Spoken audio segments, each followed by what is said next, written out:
Hello, ladies and gentlemen. My name is Kurt, and welcome back to Farlands or Bust. Boosh. Bam. Pow. Right in the kisser. Alright. Farlands or Bust. There's Wolfie. I remember he kind of took a strange seat.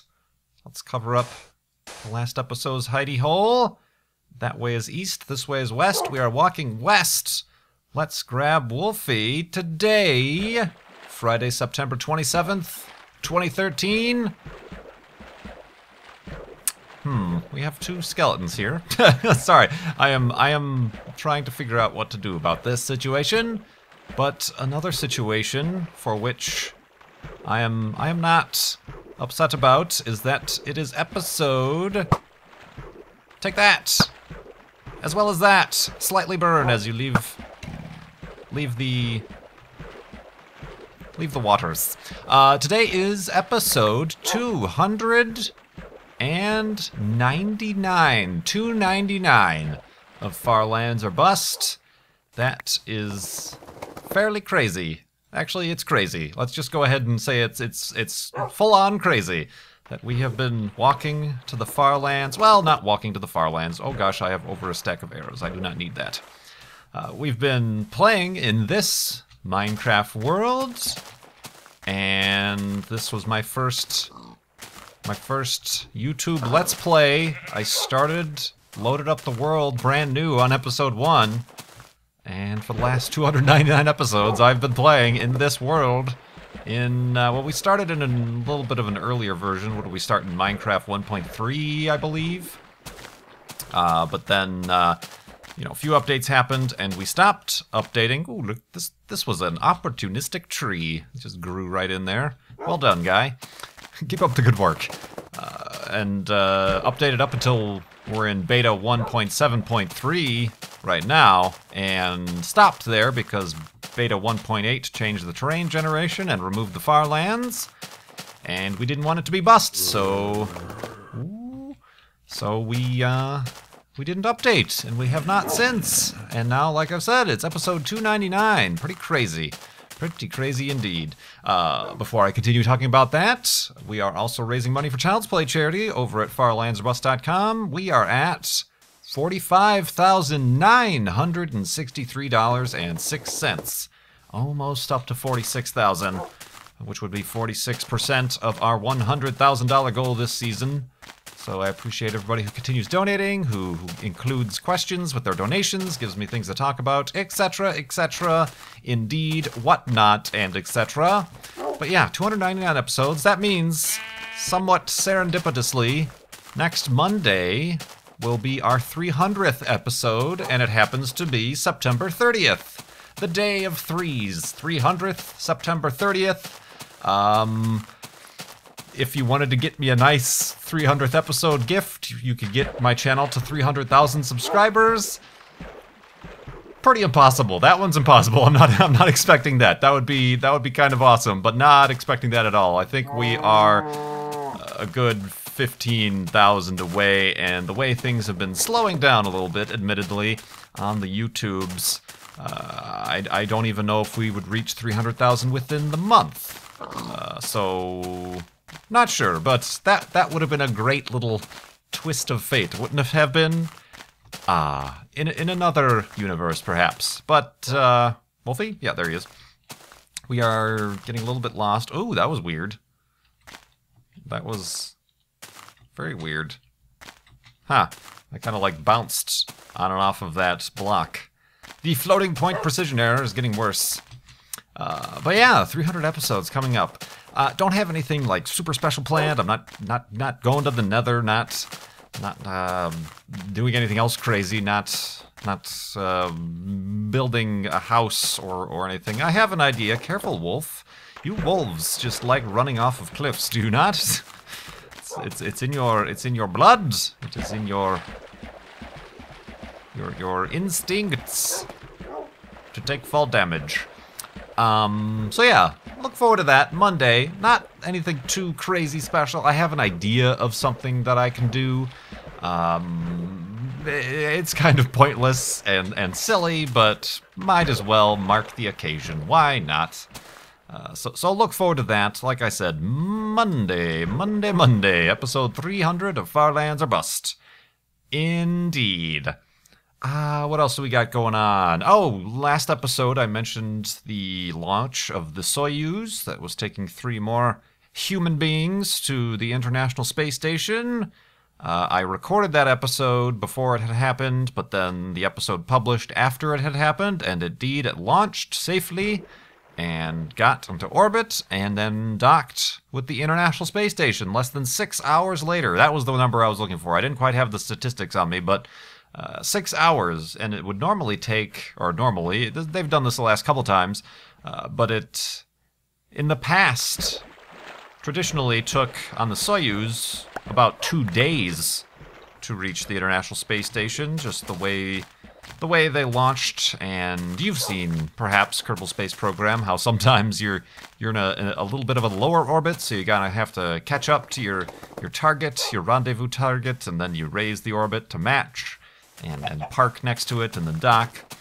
So they've adjusted things with the burns and the fuel, I suppose, efficiency.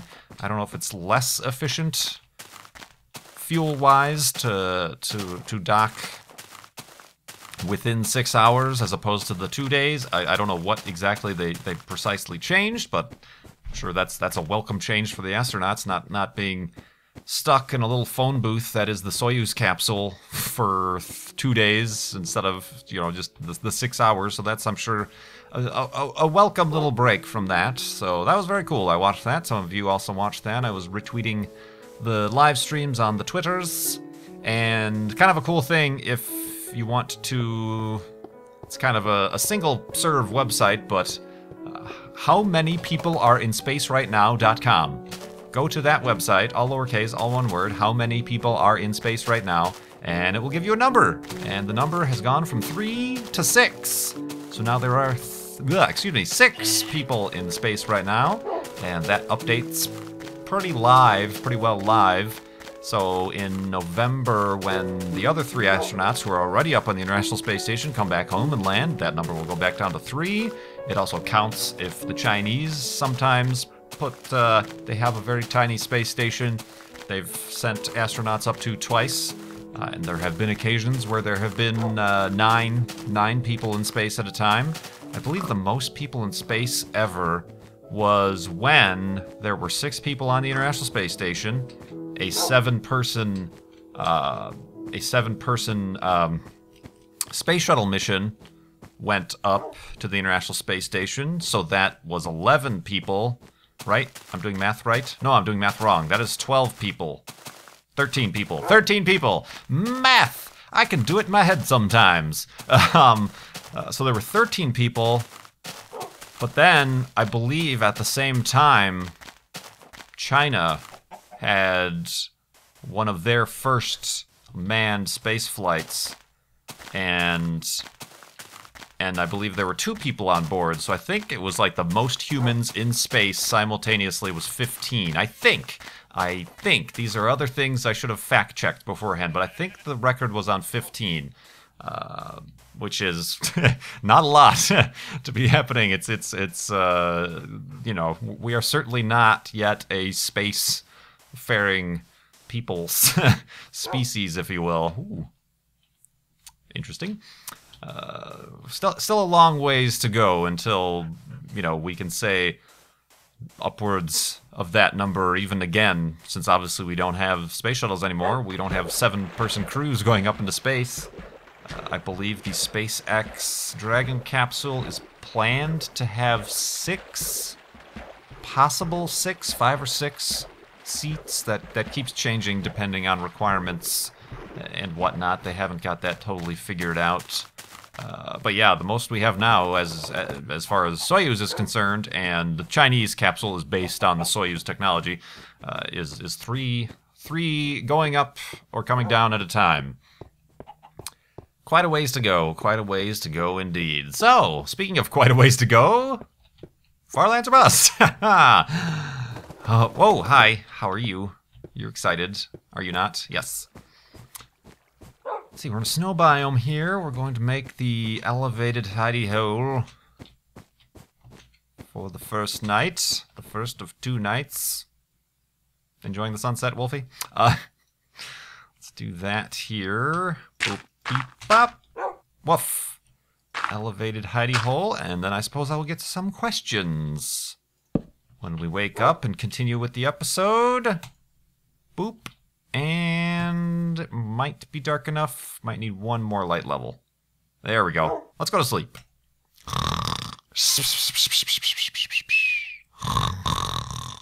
And 6 people in spaceness. Boop. Seems very quiet. Does it not, Wolfie? Yes, it is very quiet. There's no animals around here. There's no... Well, I guess animals are the only thing that makes noise in this game, so...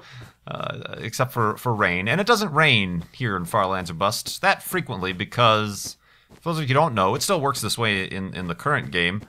When you sleep, the random timer for weather in the game resets. And I believe the minimum amount that it is usually about 1 day. So every time you sleep, you reset that timer, and it's just at least another day until it will rain again. So sometimes, a few times, as I've been ending an episode and building the final hidey hole, it starts to rain. But that's why we don't really see any weather here at all. And that's also why on the Mindcrack server, which rains all the time, it seems, we always try to sleep. And that's one of the reasons why it's difficult to not make it rain. Make it rain!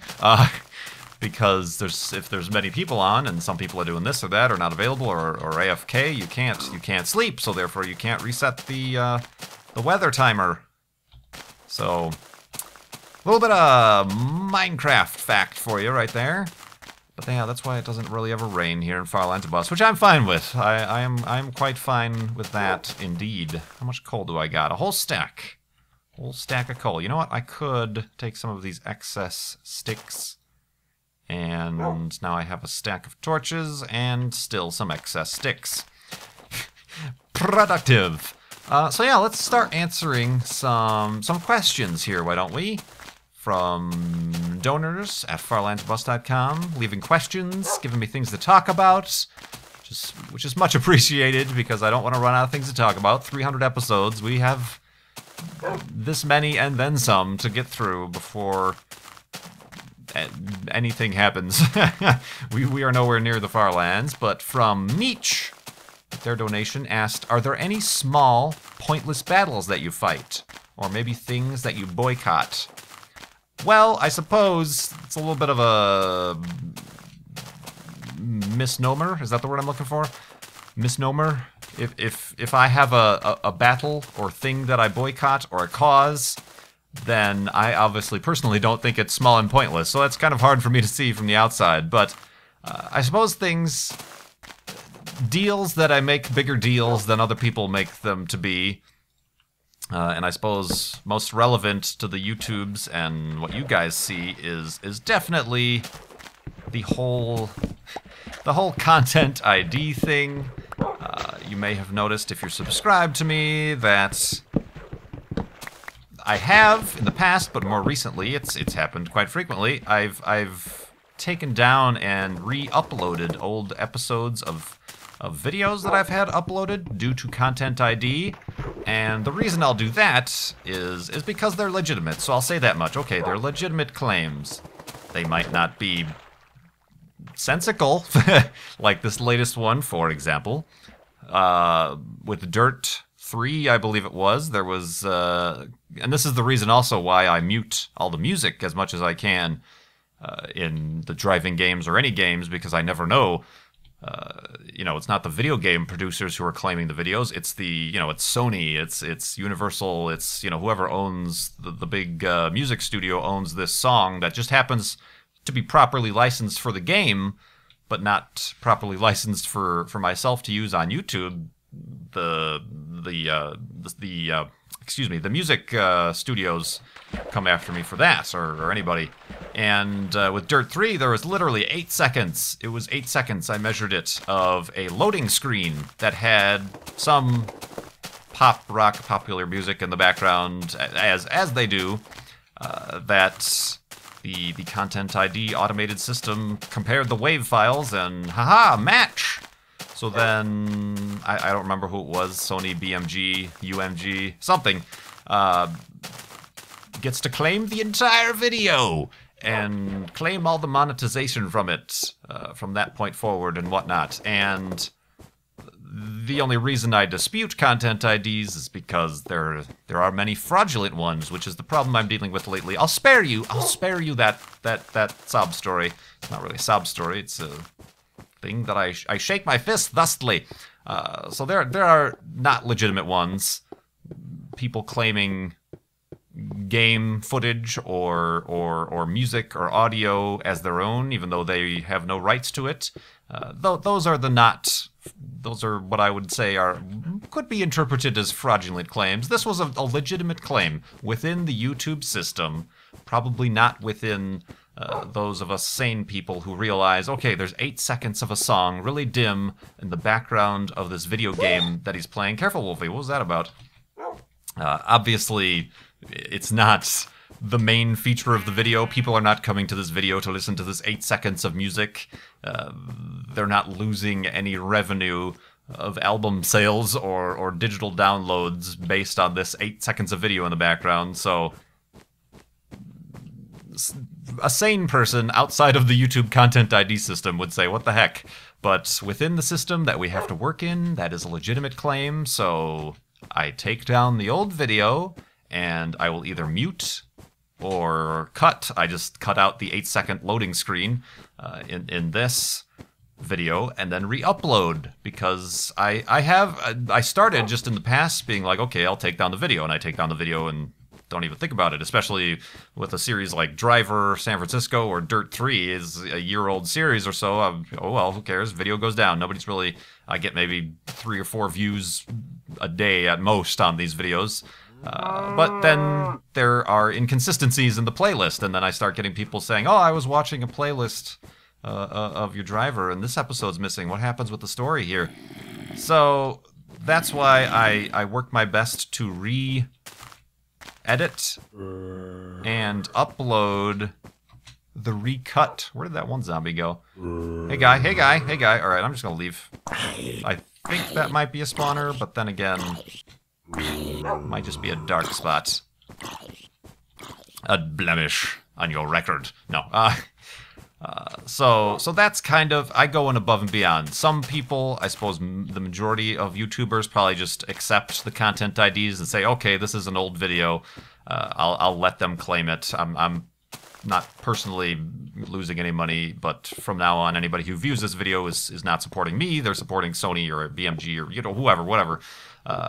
I perhaps, this is probably how this qualifies as a small pointless battle. I go above and beyond because I'm a little bit, I keep up with the, just overall, the general copyright reform. I definitely am a supporter of, the whole trying to keep an eye on these SOPA things that, the big media companies are nudging and offing our politicians to get passed to make it easier for them to make these ridiculous claims and make money off of perhaps content that they should not be.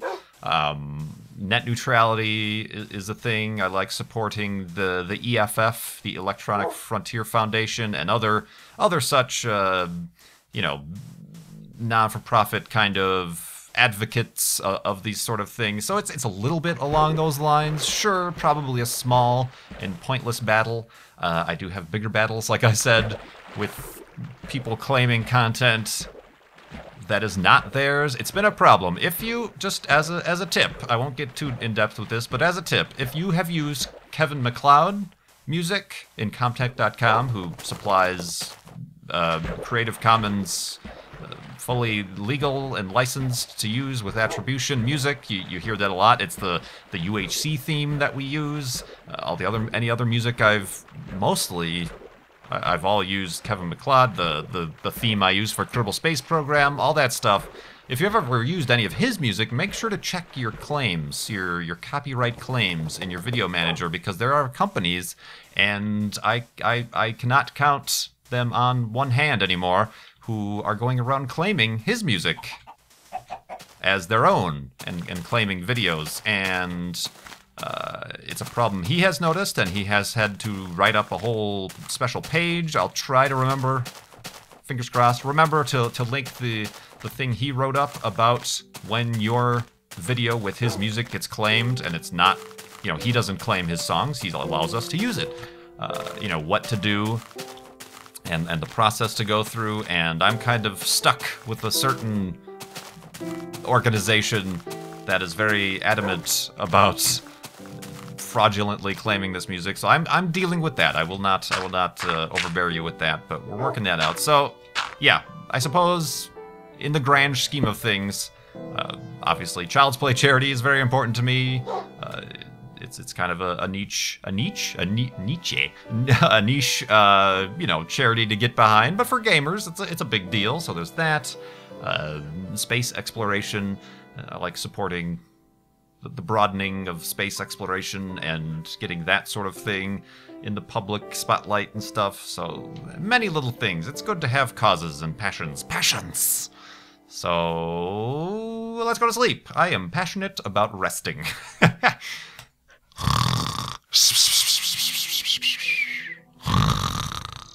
And awakeness.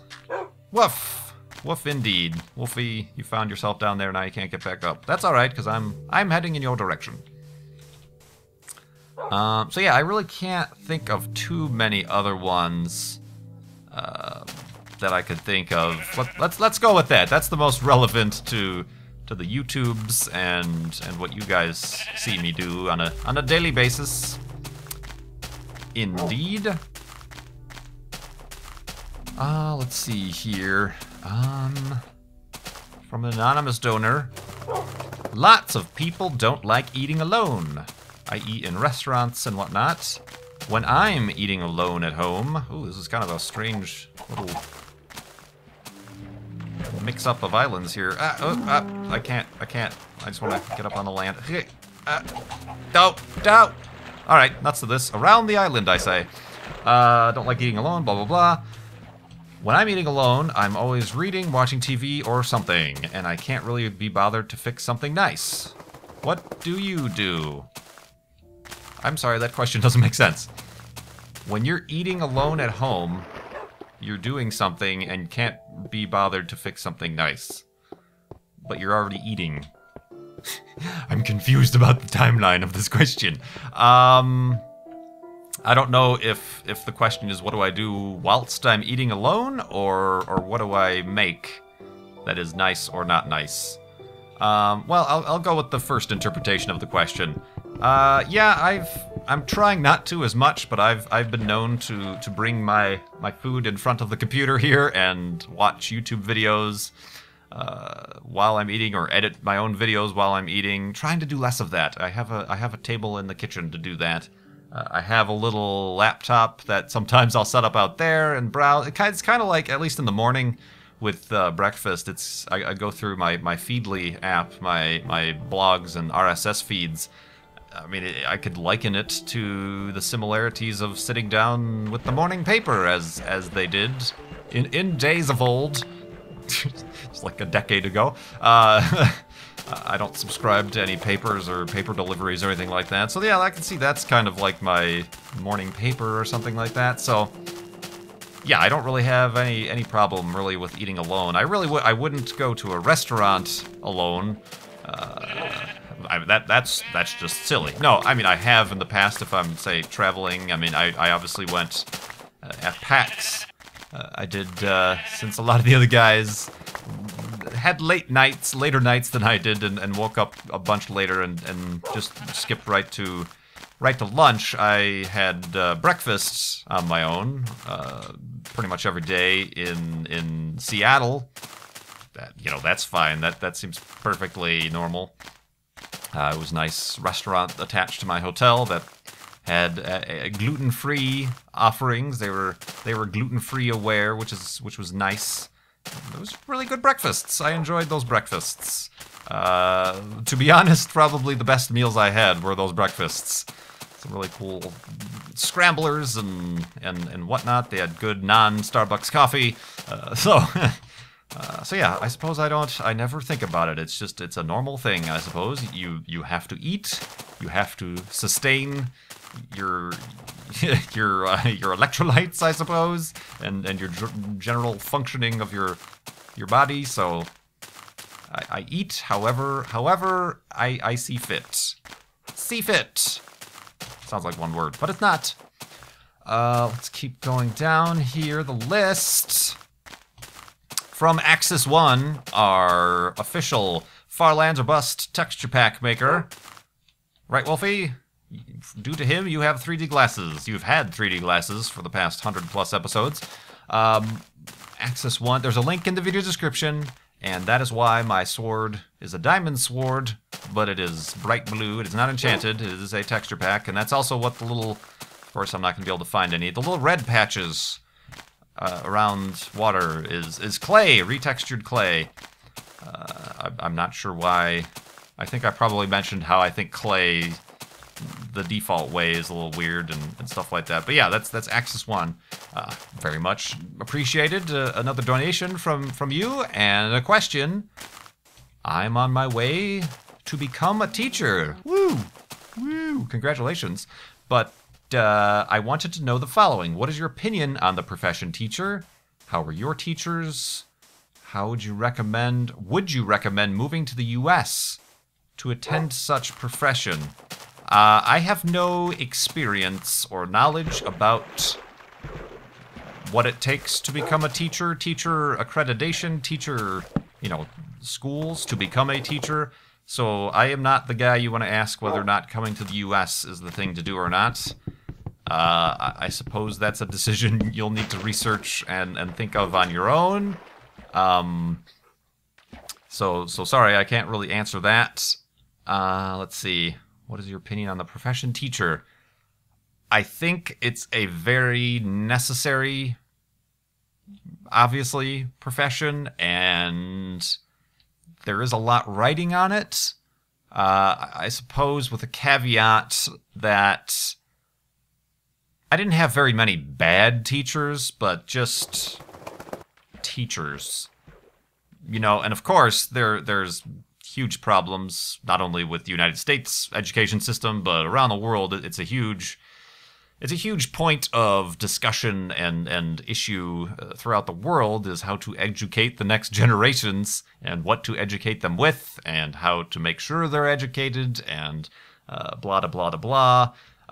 So there's a lot of things stacked against the teaching profession, not even considering the current budgetary issues and how little perhaps they are paid, and or the problems with perhaps certain systems, the way certain systems are set up, on how they are compensated, not necessarily on performance, but perhaps on just seniority, I suppose, which is kind of could lead to issues. I've talked about in the past. I saw the documentary Waiting for Superman, which is all about, at least in America, the American education system, and it takes certain opinions about, in general, the profession of teacher and how public schools compare to private or charter schools, and a very interesting look at that, and how the teacher unions come into play, and whether or not they're really necessary, and or perhaps they're counterproductive lately. I don't have all the facts there, but I respect indeed the profession of teacher, if it is one that the teacher respects as well. A lot of times you might run into people who become teachers because they couldn't become what they really wanted to become. So they became teachers, and that might not be the right motivation. A lot of times, just in general, the profession of teacher has become, whoa, instead of teacher, become babysitter or enforcer or disciplinarier. I had a very good English teacher. You know, it's becoming, you know, a lot of these schools, depending on their locations and their situations, are becoming more concerned with discipline, and they're more run like jails than perhaps institutions of learning. Whoa, or more like. No, Wolfie. All right, yeah, don't get stuck under the ice or anything like that. You know, there's problems. But in general, I believe if you want to become a teacher because you want to teach and you want to help children or people, you know, I mean, even high school or beyond, you know, secondary education sort of thing, you know, you want to pass on knowledge and have conversations and blah, blah, blah, blah. I think it's a good profession. So I would say, Axis One, good on you for wanting to become a teacher. But I never had, people have stories about, oh, I remember one teacher, they really inspired me, great, blah, blah, blah, blah, blah. I never had that, unfortunately. And I don't know how much of that was on my shoulders to have taken advantage of, say, the resources that I had. There's Clay. Or perhaps just the fact that I was, and this is one of the things the documentary talks about, the middle range students, not the accelerated AP students who get a lot of attention, and not the underprivileged or perhaps remedial students who get a lot of attention because they're trying to get them up into the ranks to raise the standard. I was a middle of the line, you know, B average student. Those students are kind of sometimes forgotten because, oh well, they're doing well enough that they're passing all their classes and you know, they're A-okay, so we should actually spend our resources on getting the lower students to get higher, or focus on really advancing and nurturing the AP, the accelerated students, so they can get, you know, put the spotlight on them. Look at all these AP students we have in our school, or, you know, whatever, something like that. So maybe that was 6 of one, half a dozen of the other. Who knows? But yeah, a very deep and thoughtful question from Axis One there, our texture pack maker. Let's find a suitable place for a hidey hole. I need some land for episode 300. I don't know if that's giving away any spoilers, and I suppose we can do a little bit exploring, but I would like to try to keep it to a normal length episode. This might work. This might work just splendidly. Let's build into the side of this. Beep, beep, beep. 3 torches for episode 300. Wolfie, where are you at? There he is. No, back here. All right, I'll let you catch up with me here. Let's do that. Let's have you guard the front door, please. Thank you. Woof. And I will block the door off right here and make the hidey hole. Let's see. Whoops, that ain't gonna work. That ain't gonna work at all. Hold on, I gotta go down. We must go deeper. Let's not dig underneath us, just in case. All right. And yeah, this has been episode 299 of Farlands or Bust. Going to farlandsorbust.com to contribute to Child's Play charity. I don't know why I'm talking like this. But yeah, we keep raising money, and oh, I don't want to make a boat. I want to make beds, actually, is what I would like to do, please. Thank you. Woof. I keep raising money, and I keep walking to the far lands. Hopefully another 299 episodes ahead of us, and then some. But I am looking forward to episode 300. Got a little bit of something, a little bit of spicy meatball, something to share and something to do. I probably don't need to do this right now. Something to do in the next episode on Monday. Look forward to that. Spoiler alert. Oh, there we go. Got the bed down, got that. Got a bunch of dirt, that's all right. Let's break the workbench and quickly get to sleep here. I've got plans, see, for episode 300 of Farlands or Bust. I look forward to seeing you there. My name is Kurt. Thanks so much for watching. I will see you next time.